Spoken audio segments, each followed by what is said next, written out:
é praticado com o auxílio da tecnologia. Sempre que um recurso tecnológico é utilizado para que aquele crime seja praticado. E, nesse caso, já se enquadraria nos chamados crimes tecnológicos. Eu tenho até uma classificação quanto a isso, que seriam os crimes exclusivamente tecnológicos, que são aqueles crimes que somente podem ser praticados por intermédio de recursos tecnológicos, e também os crimes tecnológicos abertos, que são aqueles que eles podem ser praticados de forma eletrônica ou também, ou seja, podem ser praticados com auxílio da tecnologia, por um celular, por um computador, com um drone, por exemplo, e também existem aquelas ações prejudiciais atípicas praticadas por meios tecnológicos que não são consideradas criminosas por não existir uma previsão específica nem no Código Penal, nem em leis penais especiais.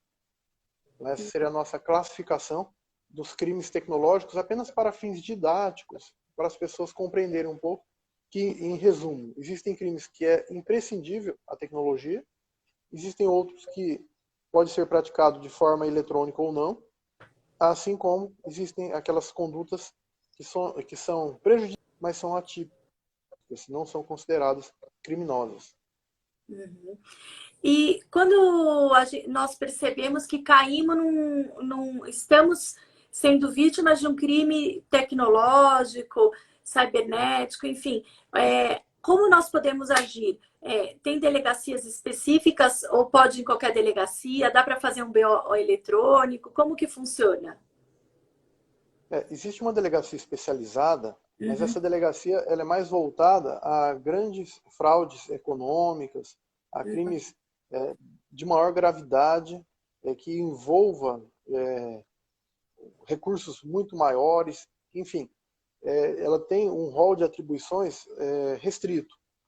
O que ocorre aqui no estado de São Paulo, em boa parte dos estados, é que em qualquer delegacia de polícia, o cidadão ele pode procurar a unidade policial e registrar a ocorrência. O que tem acontecido bastante é que os policiais eles estão sendo cada vez mais capacitados nessa área.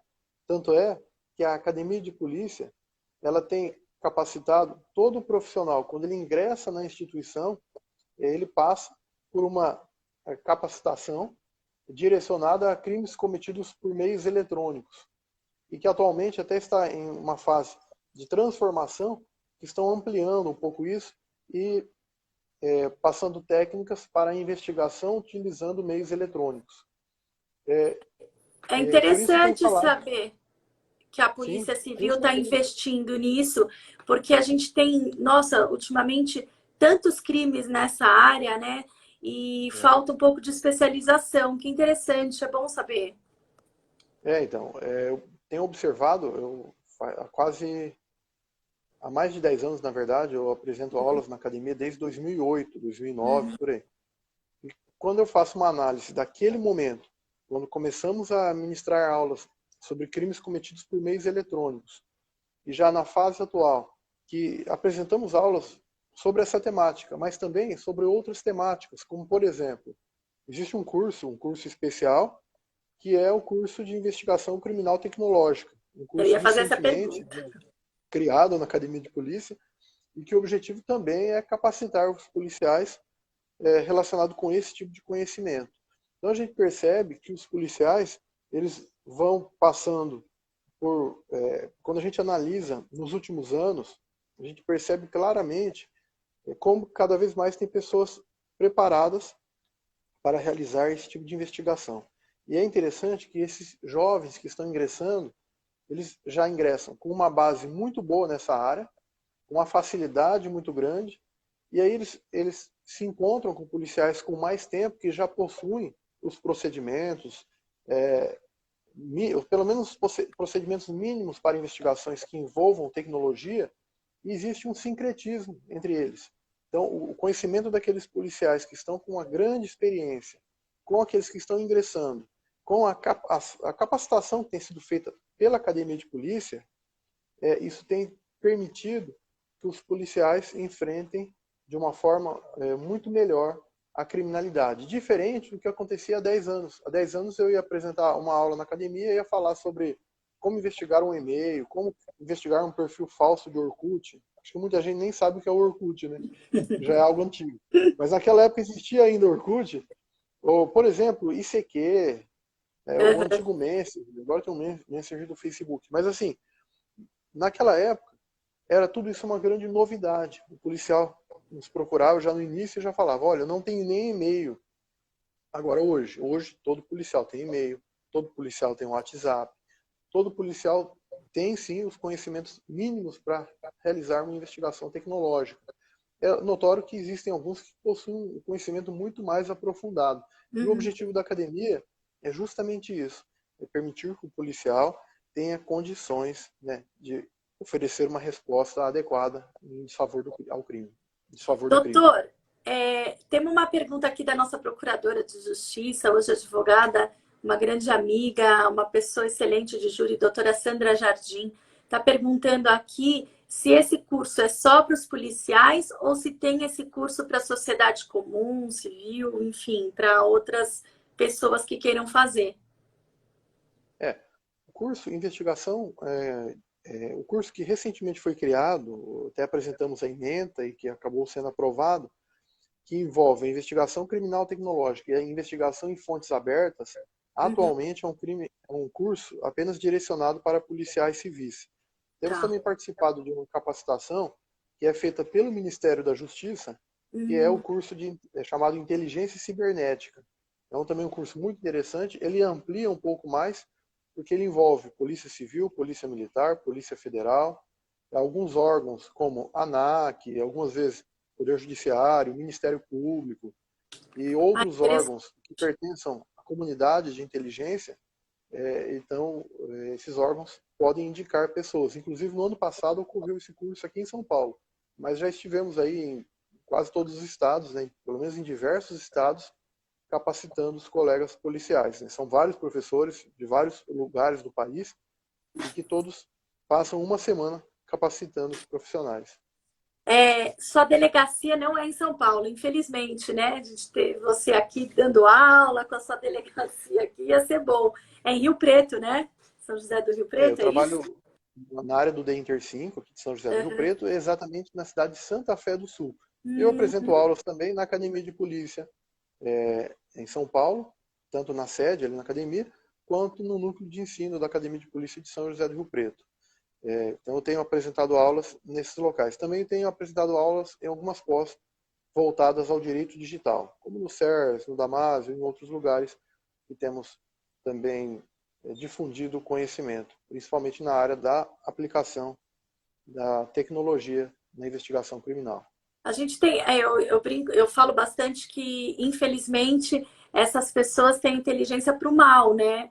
As que cometem esse crime, porque é um crime de fato feito de uma forma inteligente, raciocinar, usar o cérebro, né? Eles podiam aí não cometerem crimes, né? Usar essa inteligência para o bem. Mas infelizmente não é assim que funciona. Eu mesma caí no golpe do WhatsApp, sabendo, eu caí. E também eu já soube de duas pessoas que caíram num golpe. Na verdade, não é um golpe, eles invadem o e-mail das pessoas, né? Depois eles ficam ameaçando, pedindo pagamento em Bitcoin, dizendo que vão publicar fotos, que eles têm fotos, que eles hackearam a pessoa. Tem se tornado comum esse tipo de crime? O que você tem visto e como que a gente pode se preservar para que não ocorra, que não caia nesse tipo de crime, né? É muito interessante, né? Assim como os criminosos eles vão evoluindo, as polícias também, as polícias judiciárias, né? Polícia Civil, Polícia Federal, eles procuram também evoluir e acompanhar esse desenvolvimento. Quanto a essa questão, num período anterior, como que era feito isso? Os criminosos eles mandavam e-mails, mandavam spam, ou seja, e-mail não solicitado, mandavam e-mail em massa para várias pessoas falando isso. Olha, eu tenho informação confidencial sua, eu tenho foto íntima sua, eu tenho aquilo que você fez na frente da sua webcam. E geralmente até mandavam em inglês. Até uns 2 anos eu via muito isso em inglês. Em um período mais recente, eles passam a mandar em língua portuguesa. Passam a mandar em português. Olha, estou sabendo.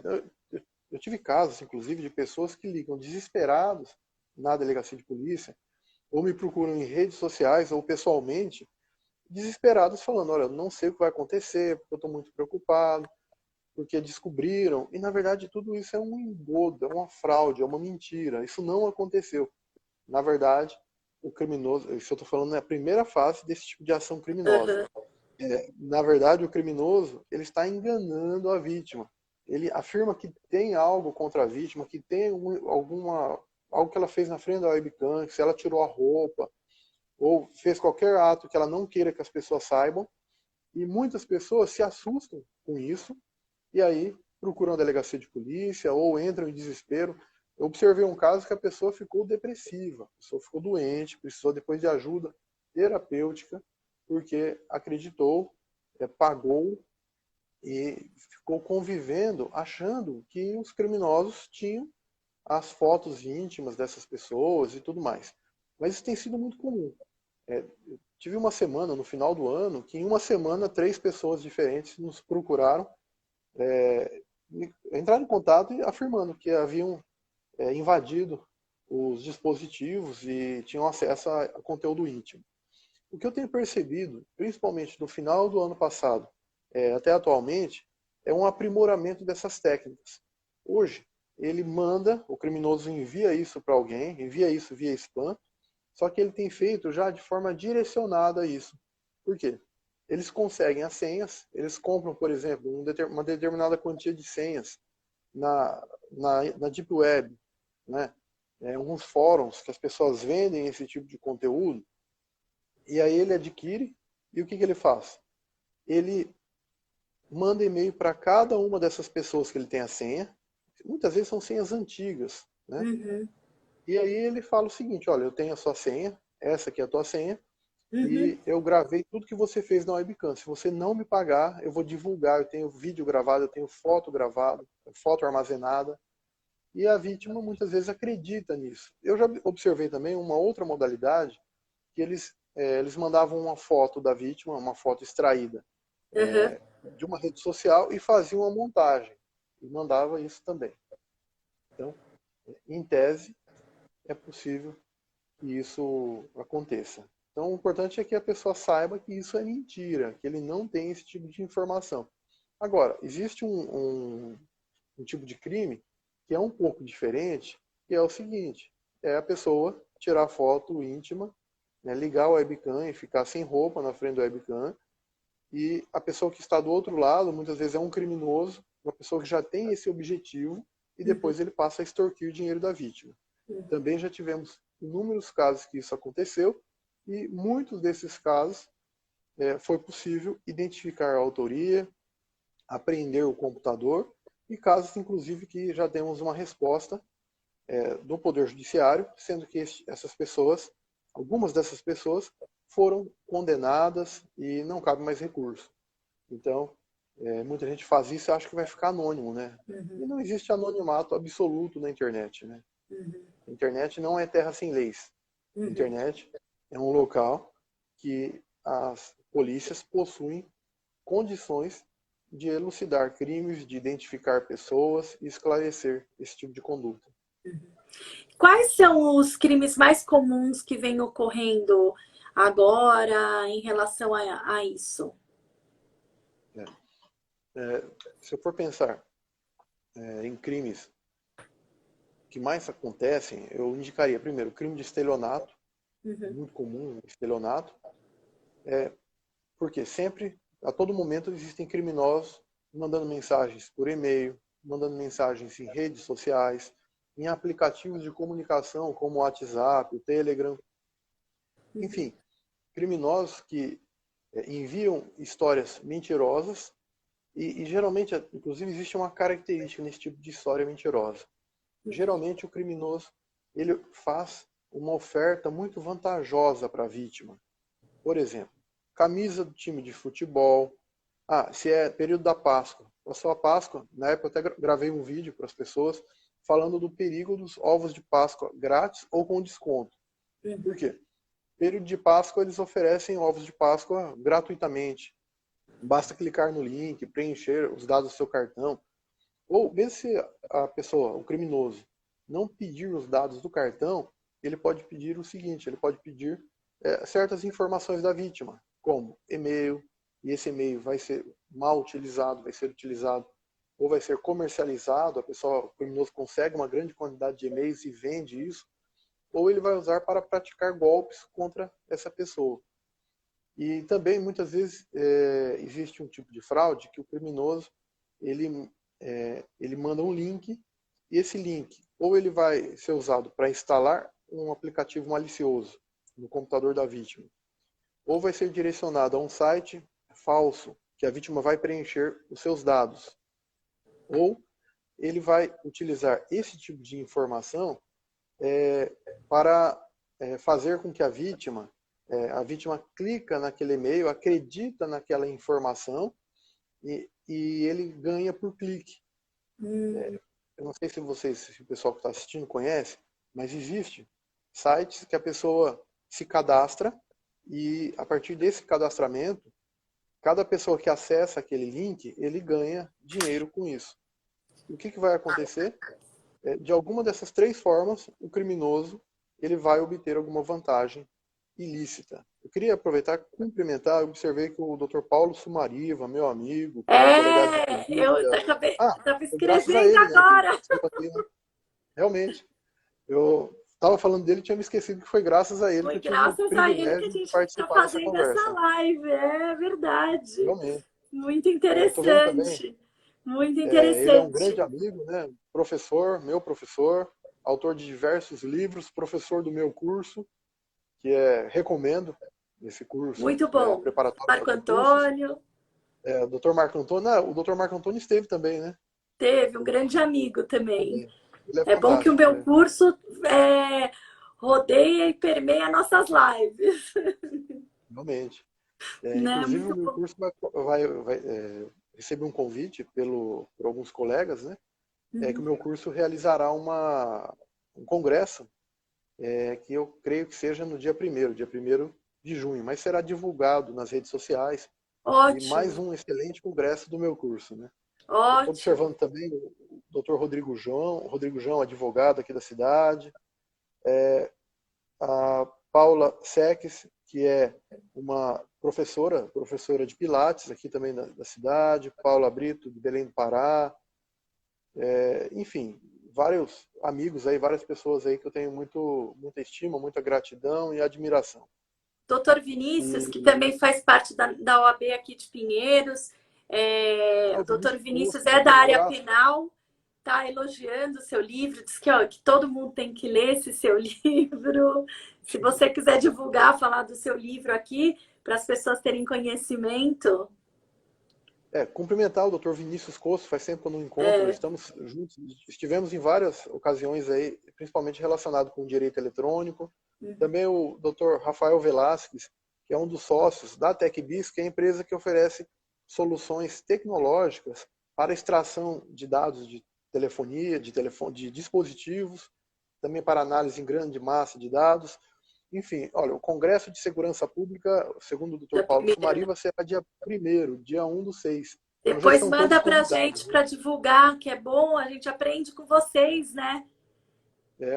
E nós Muito muito mais com vocês, né? Cada vez ah, mais na docência temos visto que temos aprendido muito mais, né, do que ensinado. Mas estamos aqui com o Gamela, que você foi professor dele na Cadepol, sabe tudo. Gamela, grande amigo também. que legal. Por favor, mande um abraço, Gamela. Faz muito tempo que estivemos juntos. Que legal. Muito bom ver essas pessoas aqui, né? Eu queria, assim, tem muitas mães aqui, inclusive, né? Eu sou mãe também. Como você podia nos ajudar, aconselhar? Porque eu, particularmente, não entendo desses crimes, enfim, não sou especialista nisso, mas eu acho que as crianças ficam muito vulneráveis nas redes, muito, muito. E assim, elas vão colocando dado, elas não sabem muito. Eu não estou nem falando da questão pedofilia, não estou nem me dirigindo a essa questão. Eu estou me dirigindo mais mesmo à vulnerabilidade de exposição de dados, que você pode, como podemos vigiar, saber como se o seu filho está sendo muito exposto? O que você indica para a gente de como a gente agir e também não tem como hoje você proibir a criança de estar lá, né? Hoje faz parte da vida deles. Então eu queria assim saber realmente quais os crimes infantis que estão mais direcionados hoje e como que nós como pais podemos agir nessa forma de ajudá-los. É uma questão muito delicada e também Uhum, relevante. uhum, Os pais, primeiro que os pais, mães, responsáveis, eles devem ter sempre um diálogo franco com os filhos, demonstrando os riscos que envolvem a utilização da internet, uhum, a importância também de estimular o chamado uso ético e seguro dos recursos tecnológicos, uhum, porque a tecnologia ela pode e deve ser muito bem utilizada, desde que o jovem ele seja direcionado a fazer esse tipo de utilização. uhum, Agora, além disso, é importante também a questão da disciplina, né? Os pais eles devem acompanhar o que seus filhos estão fazendo e eu defendo, inclusive, que eles monitorem o que os seus filhos fazem. Existem inúmeros aplicativos para controle parental, aplicativos que os pais eles conseguem saber tudo que os filhos estão fazendo. E isso ajuda bastante, porque vai permitir saber se ele está se envolvendo com alguém que possa fazer com que ele seja vítima de algum crime ou até mesmo autor de crimes, porque uhum, muitas vezes não sabe o contato que ele está tendo e o que está sendo sugerido que ele faça. E uhum, também, se o filho tem uma rede social, os pais devem ter também uma rede social, saber as pessoas que eles estão interagindo. É importante que o jovem saiba que nem sempre aquela pessoa que está do outro lado, né, do dispositivo é quem ela pensa que seja. Já uhum, tivemos dezenas de casos, eu poderia falar, uhum. de pessoas, de jovens, que conversaram com jovens e, na verdade, não era um jovem. Na verdade, era um abusador infantil, É isso. uma pessoa que divulga conteúdo de abuso infantil. Eu nem falo pedofilia, eu acredito, quando eu falo no aspecto criminal, eu Uhum, prefiro chamar de abuso infantil, né? Não falo, desculpa, não falo pornografia infantil. Até uhum, mesmo porque eu creio que não existe uma pornografia infantil. uhum, Existe uma pornografia de adultos. uhum, Quando se fala em uma pornografia que envolva criança ou adolescente, trata-se de um abuso que tem que ser coibido. E o uhum, Brasil tem sido um país que tem feito um trabalho muito primoroso nesse enfrentamento, como se observa nas operações chamadas operações Luz da Infância, um tipo uhum. de operação que é específica para prender abusadores infantis. Uma dessas operações, mais de 200 criminosos, mais de 200 abusadores foram presos. Muito bom. A gente tem que intervir de alguma maneira, né? Até porque essas pessoas que cometem esse tipo de delito vão estar nas redes sociais atrás dessas crianças que são mais vulneráveis, que não tem uma maturidade para lidar com isso, né? Eu realmente passo isso para o meu, inclusive eu tenho o Instagram dele no meu celular, eu olho tudo, e a gente tem que dar liberdade com vigilância, porque nesse sentido a gente sabe que é muito perigoso, né? Estão muito mais vulneráveis hoje em dia, infelizmente, né? Eu queria que Realmente, você falasse. Pode falar. sim. Não, é um princípio, confia, mas vigia, né? É um princípio É, latino muito utilizado na inteligência. sim. Queria que você falasse um pouquinho para a gente das fake news, como combater a fake news. É um assunto muito interessante também. Temos visto qualquer pessoa que faz parte de algum grupo Uhum, recebe exageradamente notícias falsas, recebe exageradamente fake news. Algumas vezes existe inclusive aquele fenômeno de câmera de eco que envolve a pessoa uhum, propagar mentiras, propagar inverdade, sabendo que aquilo é uma inverdade, mas em razão da conveniência, em razão de acreditar naquilo, mesmo sabendo que aquela informação não é absolutamente verdade, né? Ele acaba propagando esse tipo de informação. Então, uma forma muito eficaz de se combater as notícias falsas, principalmente pelos recursos tecnológicos, é fazer uma análise crítica de cada conteúdo recebido. Quando eu recebo um conteúdo, antes que eu compartilhe com alguém, antes que eu envie para inúmeros, né, dezenas de grupos, eu tenho que clicar, eu tenho que acessar aquele conteúdo. Muitas vezes é um link, então já faço uma outra recomendação. Cuidado com o link, né? Cuidado ao clicar em links. Mas eu tenho que observar. Se foi uma notícia publicada em algum jornal, ou em algum site do governo, ou em alguma universidade, acesse o site da universidade, né? Digite o endereço da universidade, pesquise sobre esse assunto, e aí muitas vezes você vai perceber que no site da universidade não tem essa informação, no site do governo não tem informação, no site do portal de notícias não tem nada disso.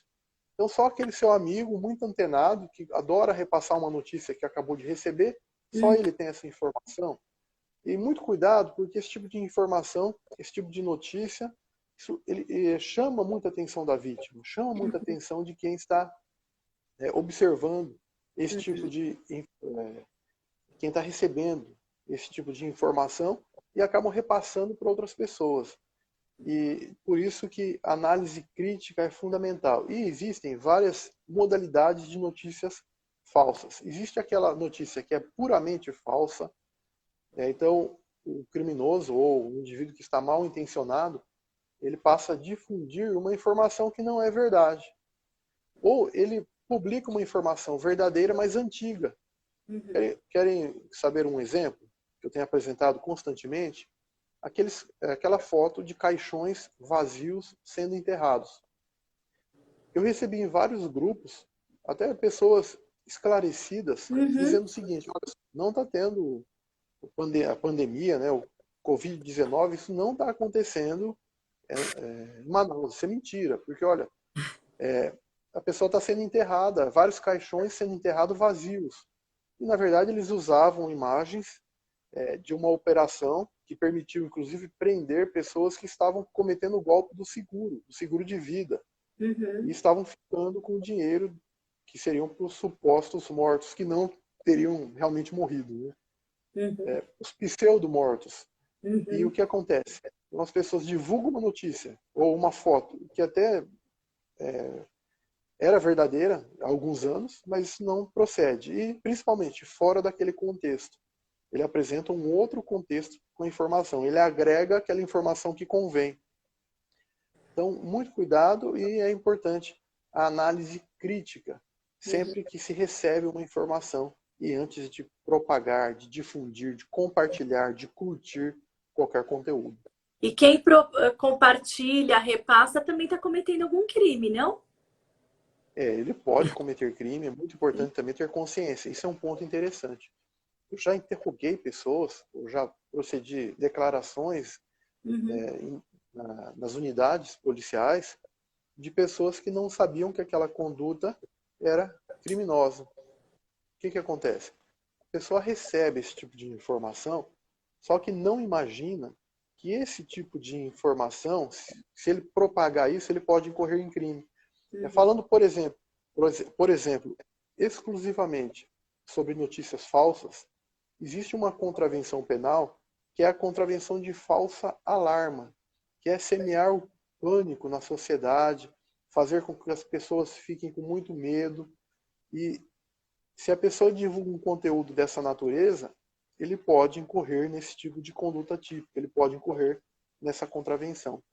E aí, também tem sido muito comum os crimes contra a honra, a calúnia, a difamação, a injúria, que a pessoa recebe uma informação, principalmente quando envolve políticos ou personalidades.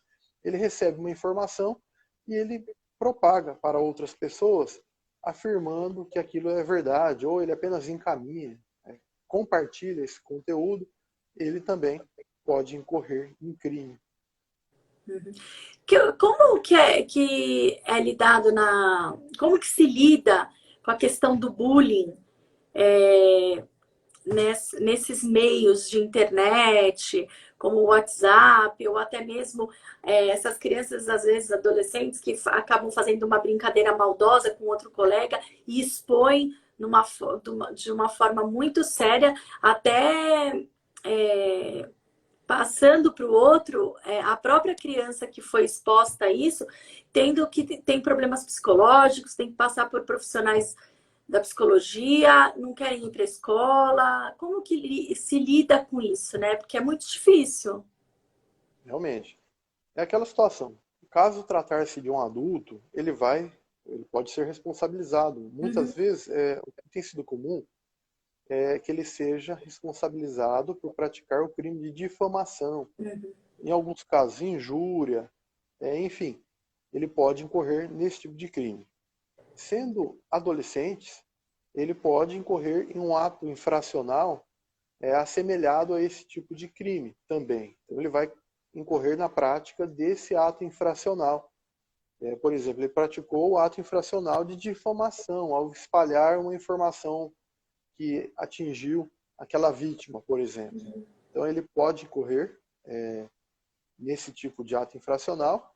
A única questão mais delicada, caso tratar-se de crianças, e já tivemos casos assim, crianças propagaram esse tipo de informação, no caso, o conselho tutelar ele é acionado e ele passa a prestar atendimento, considerando que criança não pratica um ato infracional, o conselho tutelar ele passa a acompanhar essa criança. uhum, E, infelizmente, isso é muito comum. E os pais, eles devem observar esse tipo de conduta, eles devem observar isso que acontece, acompanhar o que os seus filhos estão fazendo, porque muitas vezes eles podem até mesmo ser responsabilizados, inclusive no âmbito civil. Por exemplo, um caso recente de um aluno que ofendeu a professora e aí o pai teve que pagar a indenização. A professora uhum, ingressou com uma ação e uhum. ela sofreu diversos danos morais. Em razão disso, os pais que tiveram que ser responsabilizados financeiramente para que procedesse o pagamento dessa indenização. Então, os pais eles devem saber o que os filhos estão fazendo e se eles estão ofendendo alguém. Temos falado sempre que por isso que é tão importante que os pais estimulem o jovem a que ele utilize os recursos tecnológicos de forma ética e segura, Uhum. de forma segura para evitar ser autor ou vítima de crime, e de forma ética, ensinando bons comportamentos, ensinando como agir em sociedade, né? Aquela Sim, ideia da ética que é você fazer algo quando ninguém está olhando, né? Como você uhum. age nesse caso. É isso mesmo. E os pais eles precisam observar isso até para que eles também não sejam eventualmente responsabilizados. Mas infelizmente acontece bullying hoje, principalmente pelas redes sociais e Uhum, pelos aplicativos de comunicação. uhum, Queria até aproveitar, eu percebi que o Adair Freitas Júnior ingressou na conversa, né, ingressou nesse bate-papo, ele está acompanhando. Ele é coautor de um livro que está sendo lançado hoje, por sinal, hoje pela editora Juspodium, foi feito o uhum. lançamento no site da editora do livro Manual de Interceptação Telefônica e Telemática. Então, Ah, que o interessante. Adair Freitas, que é um policial civil, uma grande referência para várias pessoas, inclusive ele é uma referência para mim, e juntamente com outro grande amigo, que é o Oleno Garzella, que Uhum. também é coautor do livro, e estamos apresentando uma obra que demonstra o passo a passo para fazer a interceptação. Mas sempre falo, lançamos hoje, já recebemos mensagem. Olha, vocês estão passando informações sensíveis. Eu tenho falado que não, nada disso. A gente ensina o procedimento para o Sim, policial e ele não é um cidadão comum que vai conseguir fazer uma interceptação, representar claro. para o juiz para que o juiz proceda a isso. Uhum, E também, aproveitando, já que estamos falando em livro, além desse livro que lançamos nós três, há 2 semanas foi lançado, também pela editora Juspódio, um outro livro que eu tive a oportunidade de coordenar, que é o Tratado de Investigação Criminal Tecnológica. ah, Um livro que interessante. é interessante e temos 35 autores, sendo que um é da Colômbia, 2 são espanhóis, uma é da Argentina e outra é de Portugal. Então, escolhemos pessoas, as principais referências no Brasil nessa área, para que fizessem parte desse livro, e também de outros países, para demonstrar como que ocorre a investigação com auxílio da tecnologia em outros países.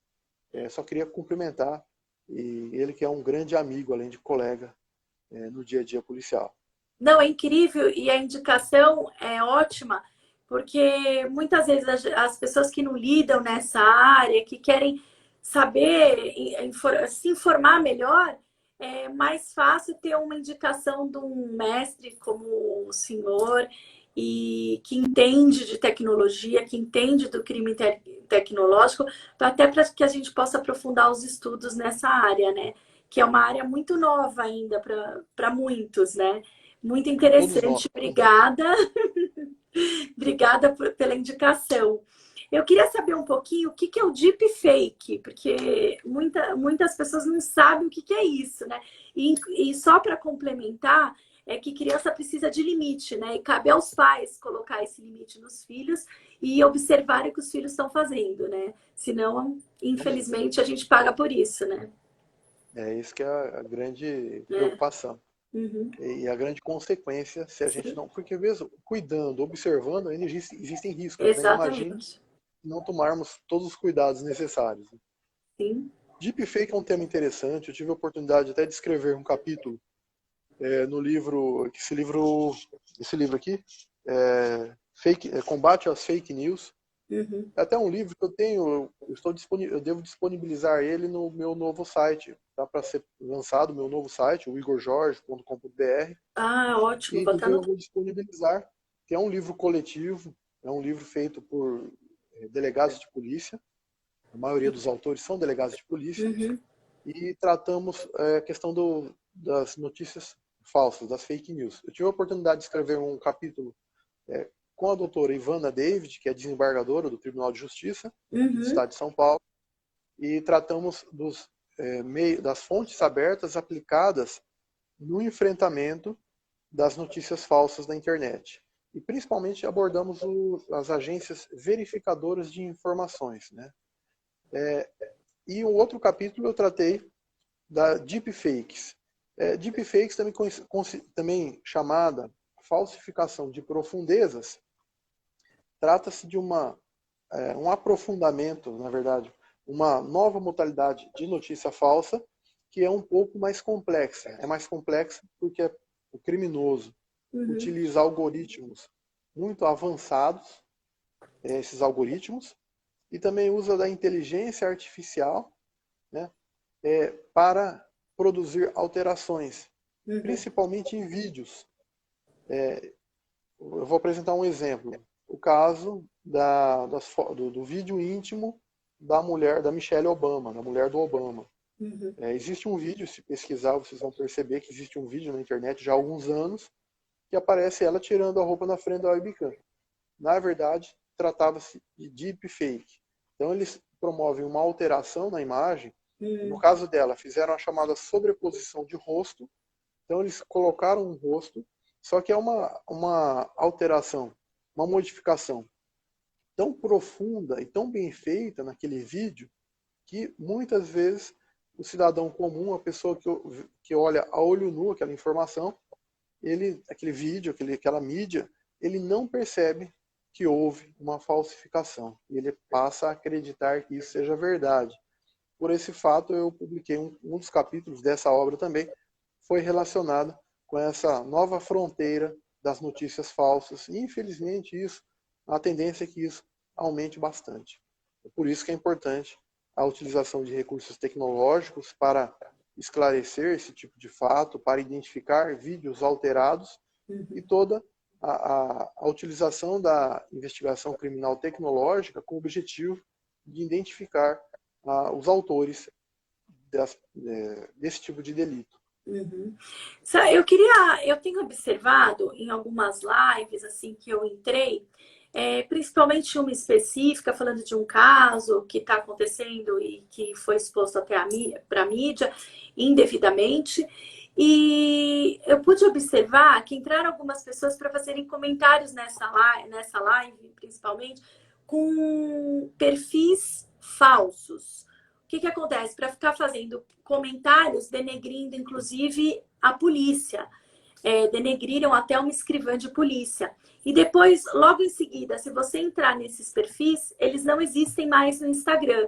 Eles foram criados para isso, para colocarem frases difamando, inclusive, principalmente essa escrivã de polícia, porque eu vi, né, participei, e aí eu pergunto, como faz num caso desse? Tem como você fazer uma investigação e descobrir de qual provedor veio essa inscrição no Instagram, que depois a pessoa logo depois saiu, só entrou realmente com uma foto X, com um nome inexistente e fez vários comentários denegrindo algumas pessoas. Realmente, é possível, é sim possível. Eu vou apresentar um exemplo. O cidadão está realizando uma live e alguém ingressa na live e ele faz algum comentário ofensivo. Uhum. É possível promover o afastamento do sigilo desse usuário.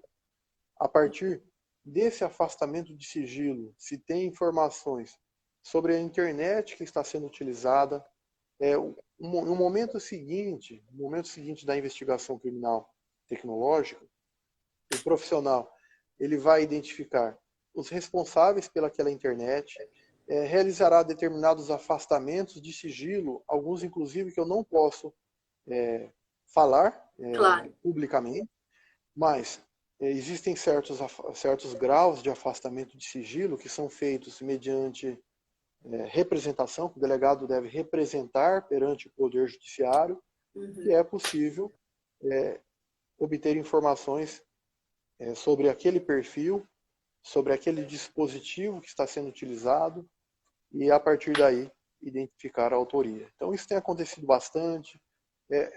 Esse caso se enquadra muito também no caso de perfil falso em redes sociais. As pessoas sempre nos perguntam, olha, o cidadão fez um perfil falso no Facebook e aí ele excluiu o perfil depois de praticar o crime.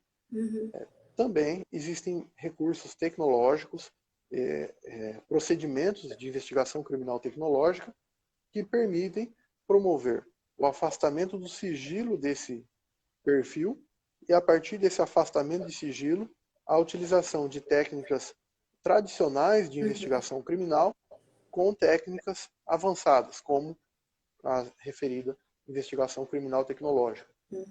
É bom que as pessoas saibam, né? É bom que as pessoas saibam. Devem saber isso. Perfeito. Porque tem razão, eu tenho visto bastante. Eu não sei se realmente faz sentido a minha pergunta, mas eu queria te ouvir e achei interessante a sua resposta. É muito interessante, porque as pessoas não têm... A pessoa que pratica esse crime, geralmente ele imagina que isso é atípico, que esse fato ele não é criminoso ou diferente. Ele acredita que ficará escondido, né, no véu do anonimato, que ninguém vai poder identificar. Isso é uma inverdade. A Polícia Civil e a Polícia Federal, que são as polícias judiciárias, possuem sim condições de apurar esse tipo de crime.